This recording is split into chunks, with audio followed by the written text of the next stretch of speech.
तो चलिए बढ़ते हैं आज की कहानी की ओर। दोस्तों, उस रात मैं और अभिषेक मुंबई से पुणे जाने के लिए निकले थे, क्योंकि मेरे दोस्त राजेश की पुणे के एक मशहूर मैरिज हॉल में शादी हो रही थी। लिहाजन हम दोनों पुणे की ओर हाईवे से जा रहे थे। कुछ दूर जाने के बाद हाईवे का पूरा रास्ता ही जाम था और कब खुलेगा ये भी कोई पता नहीं था। फिर मैंने अभिषेक से कहा कि यार, आज तो हम दोनों राजेश की शादी में नहीं जा पाएंगे। फिर मैंने वहीं पर खड़े एक ट्रक ड्राइवर से पूछा कि भैया, यहाँ से कोई और भी रास्ता है इस जाम से आगे निकलने का? जिस पर उस ट्रक ड्राइवर ने कहा कि हाँ, यहाँ से 1 किलोमीटर पीछे जाओगे तो एक जंगल है, उसी जंगल से होते हुए जाना होगा। पर लोगों का कहना है कि उस जंगल के अंदर भूत रहते हैं। भूतों का नाम सुनकर अभिषेक बहुत ही डर गया और उसने बोला कि और कोई रास्ता नहीं है यहाँ से जाने के लिए। तभी उस ड्राइवर ने कहा कि और कोई रास्ता तो नहीं है, और हाँ, जब ये जाम सुबह तक खुलेगा तो चले जाना। तभी राजेश का फ़ोन आ गया, तो मेरे फ़ोन उठाते ही राजेश ने कहा कि तुम दोनों कहाँ पर हो और इतनी देर हो गई। फिर मैंने राजेश से कहा कि यार, हम दोनों अभी जाम में फंसे थे, बस यहाँ से निकलने वाले हैं। फिर मैंने फ़ोन को कट कर दिया और उस जंगल की तरफ जाने लगे। जब मैं उस जंगल के रास्ते से जा रहा था तो उस जंगल के अंदर एकदम से सन्नाटा छाया हुआ था और उस सन्नाटे भरे रोड पर मैं कार को ड्राइव कर रहा था। तभी कोई अचानक से कार से आकर टकरा गया, तो मैंने वहीं पर कार को रोक दिया। फिर हम दोनों कार से नीचे उतरे और देखा तो वहां पर कोई नहीं था। फिर मैंने कहा कि यार, जो अभी टकराया था वो गया कहाँ? तभी मुझे कार के नीचे एक हाथ दिखा, जिसे देखकर हम दोनों बहुत ही ज्यादा डर गए। फिर मैंने कार के नीचे देखा तो मेरे होश उड़ गए। वो एक औरत है और उस औरत का सर नहीं था, और अभी हम उस औरत को देख ही रहे थे कि अचानक ही वो औरत वहां से गायब हो गई। फिर मैंने अभिषेक से कहा कि जल्दी से कार के अंदर बैठो। और फिर जैसे हम दोनों कार के अंदर बैठे और कार को स्टार्ट करने ही जा रहे थे कि तभी मेरी नज़र कार में लगे शीशे पर पड़ी, तो वो औरत वही थी जिसका सर नहीं था। फिर मैंने पीछे मुड़कर देखा तो वो औरत अब गायब हो गई थी। फिर मैं कार को स्टार्ट करके आगे की ओर निकलने लगा। मैंने अभिषेक से कहा कि यार, अब तो हम दोनों बहुत ही बड़ी मुसीबत में फंस गए हैं, हम दोनों को इस रास्ते से नहीं आना था। ये सब बोलते हुए मैं अभी कार को चला ही रहा था कि तभी कार के शीशे पर कुछ गिरने लगा। फिर मैंने देखा कि वो खून था। तभी एक आवाज आई, आज तो तुम दोनों मरोगे, अब तुम दोनों को मरना ही होगा। मैं कार को चला ही रहा था कि तभी मुझे एक बच्चा बीच रास्ते में खड़ा हुआ दिखाई दिया, पर उस लड़के का भी सर नहीं था। और ये देखकर हम दोनों बहुत ही ज्यादा डर गए। जिस पर अभिषेक ने कहा कि कार को मत रोकना, कार को उसके ऊपर चढ़ा दे। फिर मैं कार को तेजी से लेकर आगे की तरफ बढ़ने लगा। जब कार उसके पास पहुंची तो कार उस लड़के के आर पार हो गई। फिर मैंने कार में लगे साइड मिरर में देखा तो वो लड़का वहीं पर था। फिर अचानक से वो गायब हो गया और मैं कार को तेज रफ्तार में बढ़ाने लगा। अभी मैं कार को भगा ही रहा था कि मैंने अभिषेक से कहा कि यार, ये रास्ता नहीं है, यार ये रास्ता खत्म ही नहीं हो रहा। तभी अभिषेक डरते बोला, हाँ भाई, ये रास्ता कैसा है यार, ये तो खत्म होने का नाम ही नहीं ले रहा है, हमें नहीं आना चाहिए था इस रास्ते से। अब तो हम दोनों का मरना निश्चित है, और वो बिनसर वाली औरत हम दोनों को मारकर ही रहेगी। रात के अंधेरे में हमें कुछ भी समझ में नहीं आ रहा था कि हम किस तरफ जा रहे हैं, और मैं उस अंधेरी रात में अभी कार को आगे बढ़ा ही रहा था कि तभी किसी ने मेरे कंधे पर हाथ रखा। तो मैंने पीछे मुड़कर देखा तो वो दोनों कार के अंदर थे। तभी एकदम से उस लड़के ने मेरा गला पकड़ लिया और तभी मेरा गाड़ी से डिसबैलेंस हुआ और गाड़ी एक पेड़ से जाकर टकरा गई। गाड़ी के पेड़ से टकराते ही मेरा सर कार के हैंडल से जोर से टकरा गया और तभी मेरी आंखों के सामने अंधेरा छा गया। जब मेरी आंख खुली तो चारों तरफ अंधेरा ही अंधेरा दिख रहा था और सामने देखने पर बहुत ही हल्का दिखाई दे रहा था। फिर मैंने देखा तो मैं किसी कमरे के अंदर बंद था, पर अंधेरे की वजह से कुछ भी दिखाई नहीं दे रहा था और मेरे पास में अभिषेक बेहोश पड़ा था। फिर मैं अभिषेक को उठाने लगा और जब अभिषेक उठा तो अभिषेक ने कहा कि यार, ये हम कहाँ पर आ गए और इतना अंधेरा क्यों है? फिर मैंने अभिषेक से कहा कि यार, हम दोनों किसी कमरे के अंदर बंद है। अभी हम दोनों हाथ पकड़कर यहाँ से निकलने का रास्ता ढूंढने ही जा रहे थे कि तभी मेरी नज़र सामने गई तो मैंने देखा कि कोई तो था जो अंधेरे की वजह से दिखाई नहीं दे रहा था कि वहाँ पर है कौन। तभी अभिषेक ने बोला कि कहीं वो बेगर सर वाली औरत तो नहीं है यार। फिर हम दोनों डर की वजह से पीछे की ओर जाने लगे।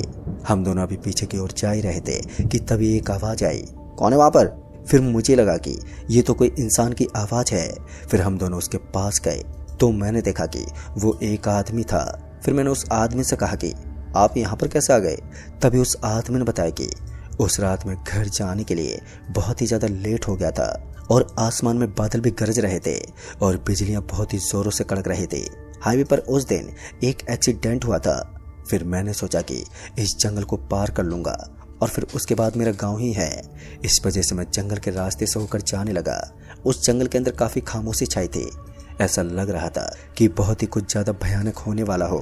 मैं बाइक लेकर अभी जा ही रहा था कि तभी अचानक से आंधी चलने लगी। रात के अंधेरे में मुझे कुछ भी दिखाई नहीं दे रहा था और ऊपर से अब आंधी भी चलने लगी थी। मैं बाइक को अभी चला ही रहा था कि तभी मेरे सामने वो औरत आ गई जो बरसों पहले मर गई थी। जब मैंने उस औरत को अपने सामने देखा तो मेरे तो होश ही उड़ गए, क्योंकि वो औरत मेरे ही गांव की सुरेश की पत्नी थी।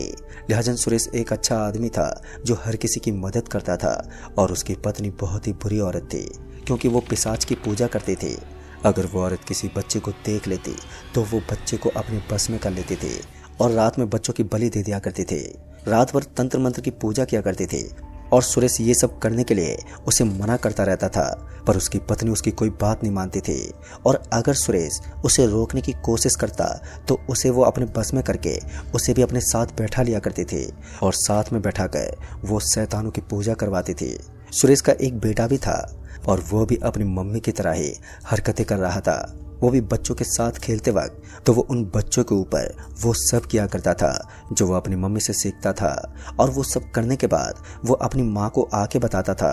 अब गांव वाले भी सुरेश की पत्नी से तंग आ गए थे। फिर एक दिन जब सुरेश की पत्नी किसी बच्चे की बलि दे रही थी कि तभी एक औरत ने देखा तो उसने सारे गांव को इकट्ठा कर लिया और गांव वालों ने उस औरत की असली शक्ल देख ली।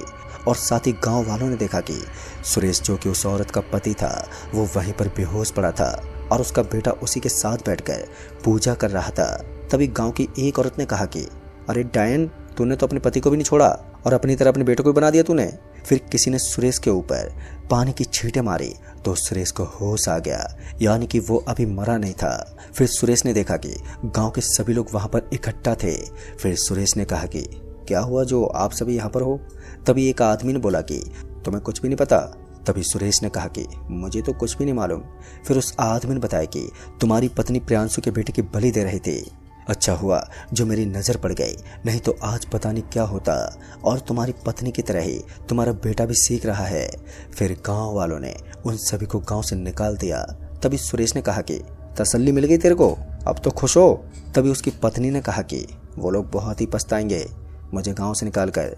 फिर सुरेश ने कहा कि वो लोग क्यों पछताएंगे, और इस काली विद्या से तुम्हें क्या मिलेगा? और इसी की वजह से गांव के लोगों ने हम तीनों को गांव से निकाल दिया है, अब इसे बंद कर दो। तभी सुरेश की पत्नी ने कहा कि अब तो मौत का सिलसिला शुरू होगा। दोस्तों, अगर सुरेश कुछ ज़्यादा बोलता तो सुरेश की पत्नी उसे अपने बस में कर लेती थी और फिर वो तीनों गांव से निकलकर जंगल में रहने लगे। सुरेश दिन भर काम करता और उसकी पत्नी अपने तंत्र मंत्र में लग जाती और सुरेश थका हारा जब घर पर लौट कर आता तो खाना वाना खाकर वो सो जाता और उसकी पत्नी और बेटा जंगल के रास्ते कोई भी जाता तो उसे पकड़कर बलि दे दिया करते थे। धीरे धीरे उन दोनों का सिलसिला बढ़ता गया और उस रास्ते से आना जाना बंद होने लगा।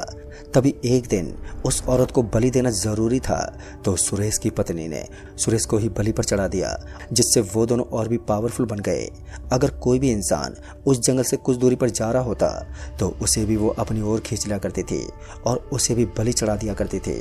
जब भी किसी को बलि देना होता था तो वो गांव के किसी भी आदमी को अपनी बस में करके उसकी बलि चढ़ा देती थी। गांव वाले बहुत ही परेशान हो गए कि सब आदमी कहां पर गायब हो रहे हैं, उनका कुछ भी पता नहीं चल रहा था। फिर एक दिन सुरेश की पत्नी को बलि देनी थी तो उसने गांव के जमींदार के बेटे को ही वश में कर लिया और वो घर से जब निकल कर आ रहा था तो जमींदार ने अपने बेटे से कहा कि इतनी रात को बेटा कहाँ जा रहे हो? पर उसने कोई जवाब ही नहीं दिया और वो गांव से निकलकर जंगल की तरफ जाने लगा और उसके पीछे पीछे गांव के सारे लोग भी जाने लगे थे। वो लोग जानना चाहते थे कि आखिर ये बच्चा जा कहाँ रहा है। जंगल के कुछ अंदर जाने पर उन्हें एक घर दिखाई दिया और जमींदार का बेटा उस घर के अंदर घुस गया। और जब गांव वालों ने उस घर में देखा तो उन लोगों के होश उड़ गए। गांव वालों ने देखा कि वहां पर बहुत सारी डेड बॉडी पड़ी हुई थी, जिनमें से काफ़ी सारी बॉडी सड़ गई थी और बास भी मार रही थी। और जब वो लोग अंदर गए तो उन्हें वो औरत दिखाई दी जिससे गांव वालों ने घर से निकाल दिया था। उस औरत को देखकर गांव वाले एकदम हैरान हो गए और गांव वालों ने बोला कि ये सब क्या कर रहे थे जो सब लोग गायब हो रहे थे। तभी गांव वालों ने उस औरत और उसके बच्चे को पकड़ लिया तो वो औरत तंत्र मंत्र पढ़ने लगी। तभी गांव के एक आदमी ने उस औरत का मुंह ही बंद कर दिया और फिर वो सभी गांव वाले उन दोनों को गांव में लेकर आ गए और गांव में लाकर उन लोगों ने उस औरत और उसके बच्चे को एक पेड़ से बांध दिया। उधर जमींदार ने बहुत ही बड़े तांत्रिक को बुलवा लिया तो तांत्रिक बाबा ने उस लड़के को उस औरत के वश से मुक्त करवाया। फिर गांव वालों ने बोला कि इस औरत से कैसे भी पीछा छुड़ाएं। तो बाबा ने कहा कि इस औरत से पीछा छुड़ाना है तो इसका सर काटना होगा और उस सर को कहीं पर छुपा देना और उसका सर कभी भी नहीं मिलना चाहिए। अगर उसे सर मिल गया तो वो फिर से एक एक करके सभी को मारने लगेगी। फिर बाबा ने कहा कि अगर उसे मिल भी गया तो गांव के अंदर कभी भी नहीं आ पाएगी, क्योंकि मैं इस गांव को चारों तरफ से बांध देता हूँ ताकि वो कभी भी गांव के अंदर ना आ पाए। फिर उस बाबा ने उस औरत को जंगल में ले जाकर उसी घर में उन दोनों का सर धड़ से अलग कर दिया और वहीं पर उसे दफन कर दिया और उसके सर को ले जाकर कहीं दूर छुपा दिया। कुछ साल तो अच्छे से बीत गए। फिर एक दिन कोई उस जंगल से आ रहा था तो उसने देखा कि कोई एक औरत सामने खड़ी थी, पर उस औरत का सर नहीं था और ये देखकर उस लड़के ने गांव में बताया तो गांव वाले समझ गए कि ये तो वही औरत है जिसका गांव वालों ने सर काटा था। फिर उसके बाद से कोई भी उस जंगल से गुजरता तो उसका मरना निश्चित था। दोस्तों तभी मैंने उस आदमी से कहा कि यहाँ कोई रास्ता है यहाँ से बच के निकलने के लिए।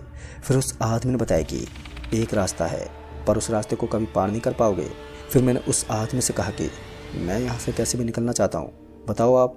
तो उस आदमी ने कहा कि ये जो दरवाज़ा दिख रहा है यही वो रास्ता है जहाँ से तुम निकल सकते हो, पर यह रास्ता बहुत ही खौफनाक होगा क्योंकि वो भूतों और शैतानों से भरा है। अंधेरा ही अंधेरा होगा। जब तुम दरवाजे से बाहर जाओगे तो तुम दोनों जंगल में पहुंच जाओगे और जंगल के अंदर तुम्हें एक दरवाज़ा दिखाई देगा। अगर तुम दोनों उस दरवाजे के पास पहुंच जाओगे तो तुम्हारी जान बच जाएगी, पर हाँ वहाँ पर बहुत सारे छलावे हैं, तुम किसी पर भी भरोसा मत करना, नहीं तो तुम जान से मारे जाओगे।